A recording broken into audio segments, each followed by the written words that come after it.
Shaka was giving us a little bit of insight as to how long this conversation had been going, FC, the last few days, at least through the weekend, because there is a lot to say. Herc, I'm going to start with you because we just heard Shaq talk about Gio Reyna and what this move could possibly be. It seems like it's a more of who needs who more kind of situation, but why do you think Parma is interested in someone who has this history of injuries and limited minutes at Dortmund?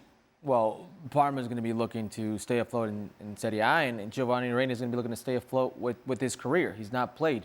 But certainly you're betting on, he's a young player, 22 years of age, you're betting on the pedigree of the development of a Borussia Dortmund player. You're betting on the ceiling and talent of a player that, when he has played briefly, those flashes, they've been very positive throughout the years. That's what keeps U.S. men's national team pundits and people who have seen Giovanni Reyna clinging just for a little bit of hope, hoping that he can get his career back on track.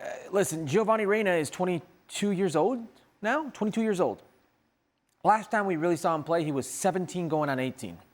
17 going on 18. World Cup qualifying for Qatar. He got injured versus El Salvador, and then we didn't see him for months. We didn't see him in the majority of the lead up for the U.S. men's national team and what was their World Cup qualifying. We all know what happened at the World Cup, a young player who thought he should have played more, and the outcome, the fallout between the Reynas and between the Berhalters. But it's not just been the off-the-field drama. It's been injuries. It's been coach after coach after coach, 5 different coaches, and with whatever coach on the club level, he was either injured or couldn't get on the field, and when he got on the field, couldn't stay on the field. And when it came to the national team, he would still show you those flashes. Whether it was with Anthony Hudson, whether it was BJ Callahan, he would show you those flashes. But we've not seen him.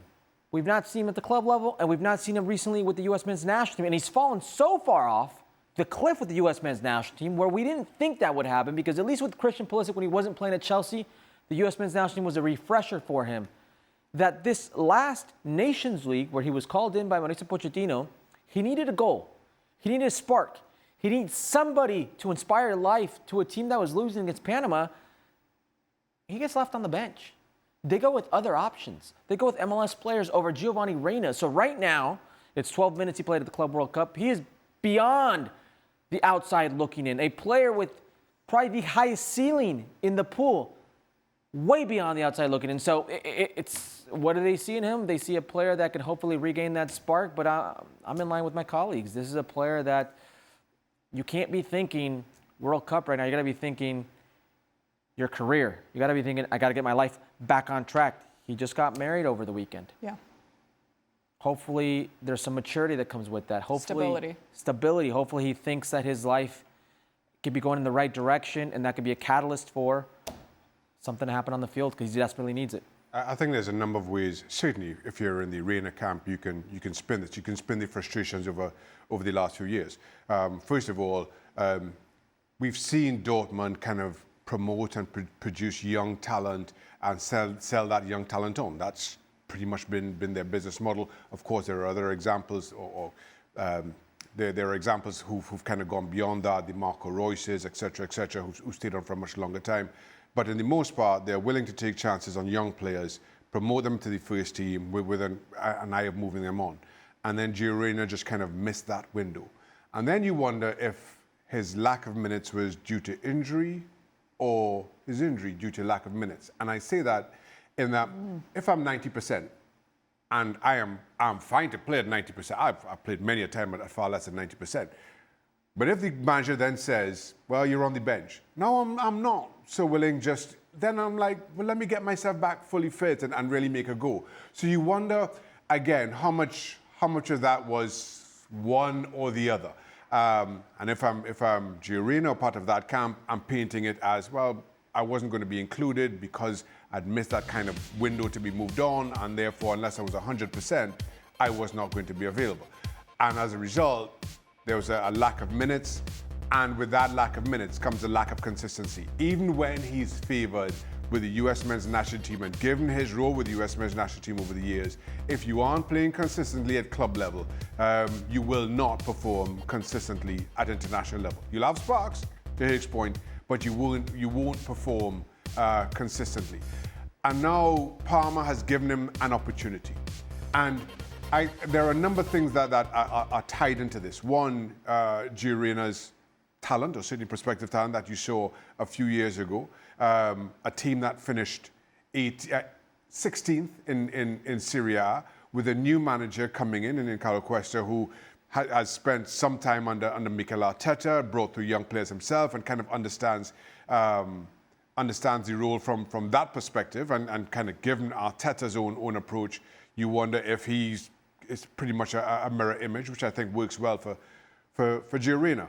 And then you've got Americans who've done well for both Milan and Juventus, teams that finish 8th and 4th respectively in Serie A, and you're taking a chance at a decent price on another American in a team that is in desperate need of a boost. I think it can work for both.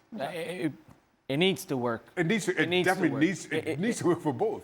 Just at some point, you got to be asking yourself, if you're Gio Reyna, what am I not doing right here? Because you look at your counterparts. You came on board to Dortmund at the same time as the likes of Erling Haaland, as the likes of Jude Bellingham. I mean, you've seen what they've been able to achieve. They're, yes, very good talents, but they were your counterparts.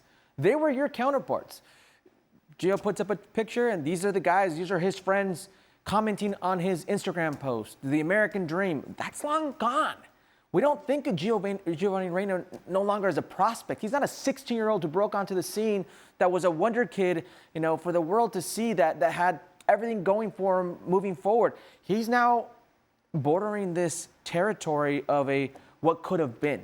He's there, of a what could have been. Then what is he doing wrong with what you're saying? Look at yourself in the mirror. What are you doing wrong? That's what we don't know. That's what we don't know, because it's been a combination of things where at first it was injury, but then he's not injured and he doesn't get on the field. So are you not showing yourself throughout the week to get on the field? And then when you do get on the field, why aren't you staying on the field? No coach goes against his own interest. If a coach really thought you could help him win, you would be on the field. Right. It can't be that 5 different coaches don't value you. What are you not doing well? Whether that's health-wise, whether that's fitness, whether that's attitude, something needs to change in Giovanni Reyna, because your career is going to pass you by. Yeah, so something's got to give here for Giovanni Reyna, and there's not a lot of time, too, for the U.S. men's national team. I mean, we're talking about minutes. In the last tournament that we saw him in, the Club World Cup, he played 12 minutes. That's not great. That's not great for someone who's looking for those consistent minutes. So we'll have to see if a breath of fresh air, too, here in the Italian league will do him some good. It could be a win-win situation.